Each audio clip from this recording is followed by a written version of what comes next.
नमस्कार दोस्तों, आज हम बात करेंगे दुनिया के सबसे पावरफुल किताब यानी कि रिच डैड पुअर डैड के बारे में, जो लिखी है रॉबर्ट कियोसाकी ने।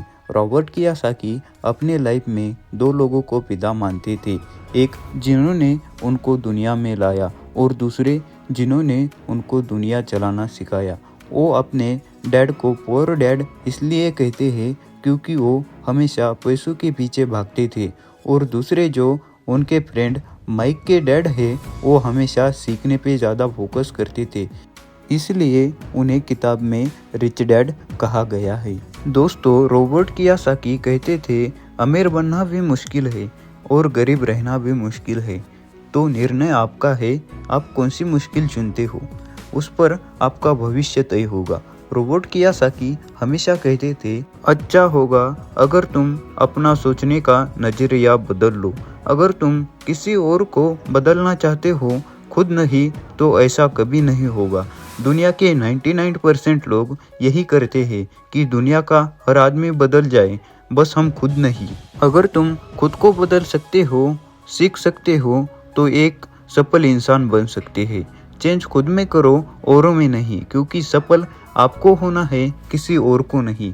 रिच डैड पुअर डैड अमीर बनने का शॉर्टकट नहीं बताती, ये सिखाती है पैसों की समझ कैसे विकसित करें, किस तरह से पैसों की जिम्मेदारियों को निभाएं और किसी तरह से अमीर बने। रॉबर्ट कियोसाकी ने पिता को ध्यान में रखते हुए उन्हें मेन कैरेक्टर स्टोरी बनाते हुए हमें लाइफ के सबसे मेन लेसन को पढ़ाने की कोशिश की है।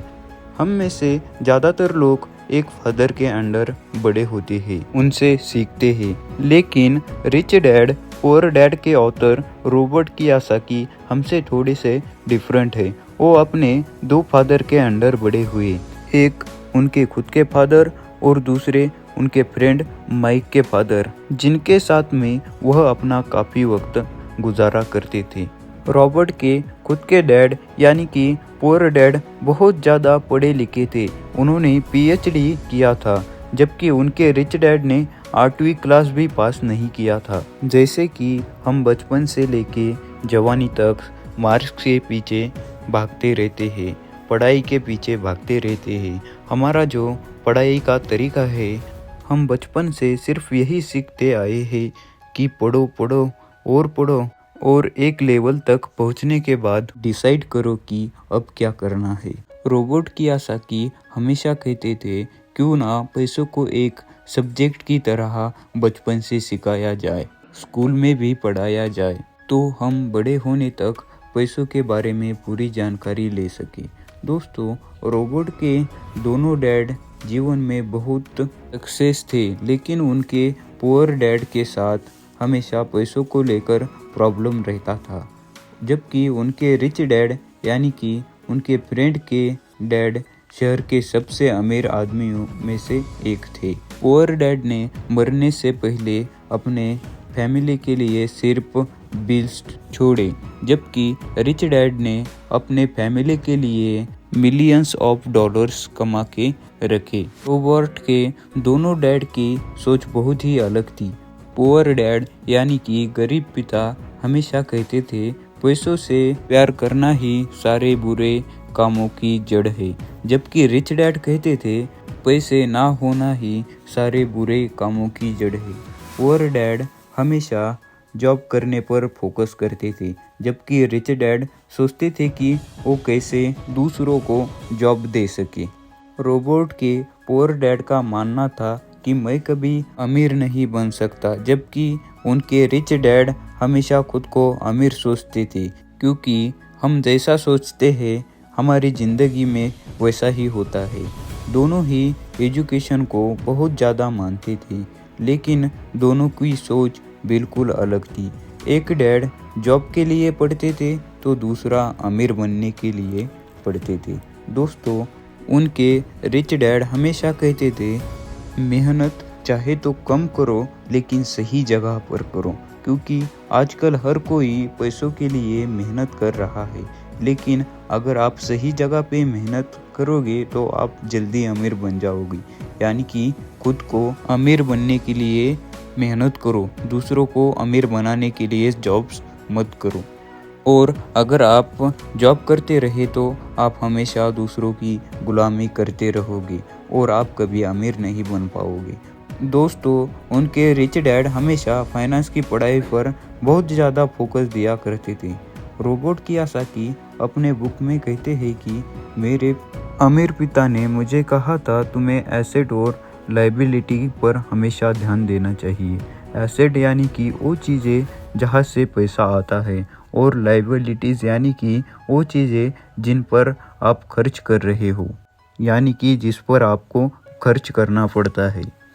उनका कहना था आपके एसेट हमेशा आपकी लायबिलिटी से ज़्यादा होने चाहिए, यानी कि आप जितना खर्च करते हो उससे इनकम के सोर्स ज़्यादा होने चाहिए, तभी तुम अमीर बन पाओगे।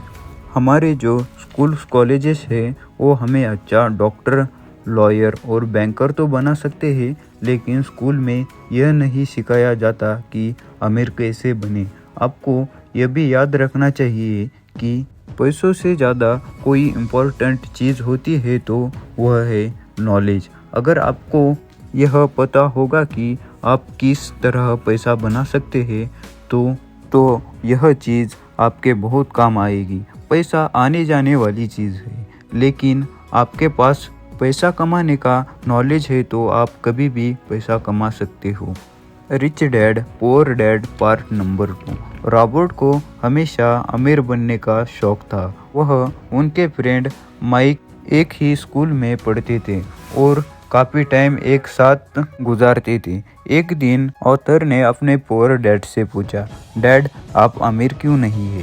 तो डैड ने उनसे कहा कि वो इसलिए अमीर नहीं है क्योंकि वो एक स्कूल टीचर है और उन्हें इसके बारे में ज़्यादातर नॉलेज ही नहीं है। तो रॉबर्ट के पुअर डैड ने उनसे कहा, आप अपने दोस्त माइक के पिता से इस बारे में नॉलेज ली। और तब से माइक के पिता रॉबर्ट को अमीर बनने के बारे में बताते थे।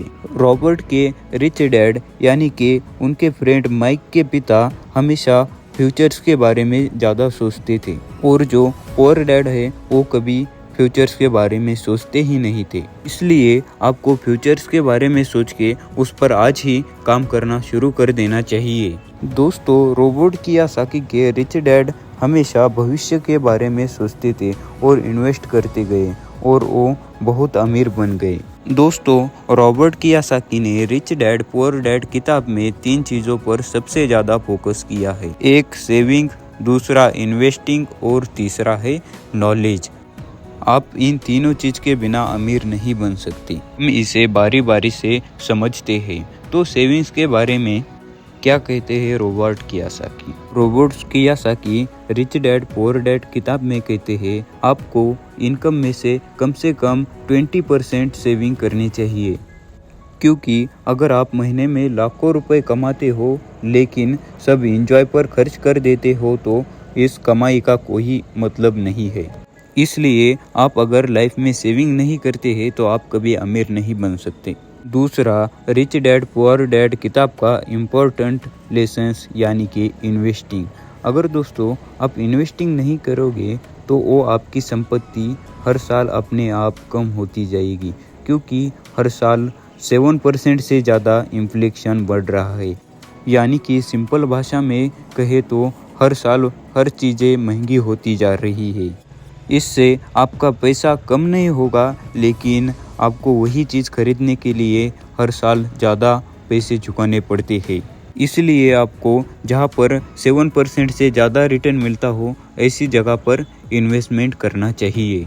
दोस्तों, क्या आपको पता है अगर आपने 1980 में विप्रो कंपनी में अगर अपने 10,000 रुपये इन्वेस्ट किए होते तो वो आज के समय में 8,000 करोड़ से भी ज़्यादा संपत्ति बन जाती। इसलिए रिच डैड पुअर डैड में हमें इन्वेस्टिंग के बारे में सबसे ज़्यादा बताया है। और दोस्तों, तीसरी सबसे इम्पोर्टेंट चीज़ नॉलेज, क्योंकि दोस्तों अगर आपको अमीर बनना है तो पैसों से भी ज़्यादा रिच डैड पुअर डैड किताब में नॉलेज को इम्पोर्टेंट दिया है। दोस्तों, वीडियो अच्छी लगी हो तो वीडियो को अवश्य लाइक करें और इसी तरह शेयर मार्केट के बारे में और फाइनेंस के बारे में जानने के लिए हमारे चैनल को अवश्य सब्सक्राइब करें। धन्यवाद।